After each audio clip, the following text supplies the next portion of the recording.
जी police वाले ने मिन्नतां कीतियां, कुरान के वास्ते पाए, दाढ़ी हाथ लगाए। जिहड़े साडे मुलजम ने मतलब बेसिवल वर्दी च कपड़े च आया, वो सानू नहीं पता भी पुलिस वाला या कोई होर, वो बेहुदा हर हालत दे विच तस्वीरां बना रहे थे, कपड़े बच्चे दे उतरे हुए। लेकिन असीं उहदे कुरान के वास्ते पाए, गोडियां नूं हथ लगाया, मिन्नतां कीतियां। 50 बंदा 60 बंदा उत्थे मौजूद सीगा, लेकिन उन्हें साडी एक फरियाद नहीं सुनी। असीं उन्हां दे अगे रो रो के मिन्नतां कर लिया, लेकिन उन्होंने साडी कोई फरियाद नहीं सुनी। लिहाजा सानू इंसाफ दिता जाए। जी, मैं मेरे हमशीरा का एक्सीडेंट हुआ, मुझे इतला मिली।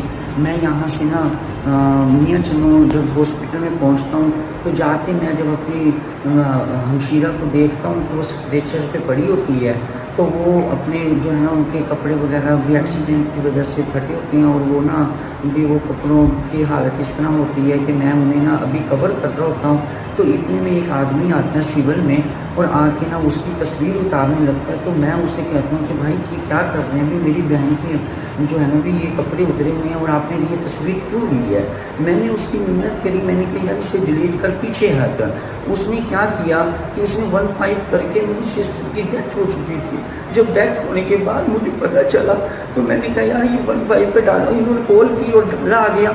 डाला आने के बाद उन्होंने मुझे ज़बरदस्ती, किसी ने मेरी नहीं सुनी, कि मैंने उन्हें कहा कि मेरी सिस्टर की डेथ हो चुकी है और इसकी मुझे पहले इस बात का इल्म नहीं था, और वो मुझे नहीं पता वो सिविल में कौन बंदा था जो वो जनाब की ना उसका कोई कार्ड ना कोई लेना ना देना, उसने गलत तस्वीरें बनाना शुरू कर दी। मुझे बड़ी तकलीफ हुई। मैं डॉक्टर को बुला रहा हूँ भी इसे देखो मेरी हमशीरा की कोई सांस चल रहे हैं या नहीं चल रहे। तो उसके बाद उन्होंने मुझे ज़बरदस्ती डाले में जो है ना डाल दिया और मुझे मेरी एक नहीं सुनी। और जब हैदर भाई और कोलंबा से माडी न्यूज़ वाले, रोहित न्यूज़ वाले जब पहुँचे हैं तो इन्होंने बड़ी काविश की, इन्होंने मिन्नतें करी कि मैंने इन्हें कहा कि मुझे उस बंदे तक पहुँचाओ। तो पुलिस वालों ने ना अस्पताल वालों ने, सब ने तमाशा देखा, हमारे किसी ने सपोर्ट